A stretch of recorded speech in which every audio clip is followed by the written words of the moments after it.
Now let's look at this figure 2311, and it deals with special appliance loads, which is load number 3. And you have to consider an appliance, is it a continuous load or a non-continuous load? Now reviewing the illustration, notice the overcurrent protection device in the service panel. 230.42A1 lists the rules for sizing the conductors.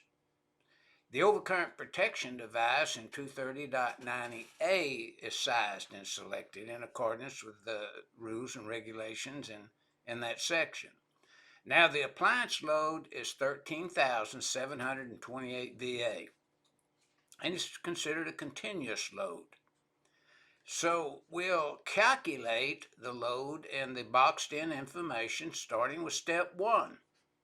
And step 1, we're calculating the VA.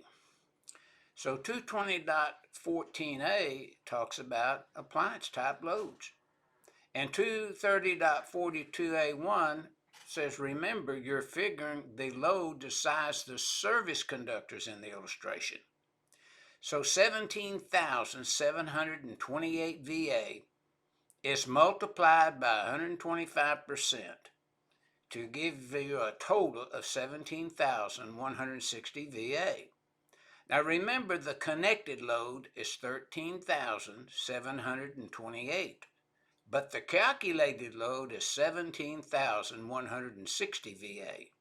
So the solution is, and the answer is, the appliance load is 17,160 VA to be used to add on the other loads to size the service entrance conductors.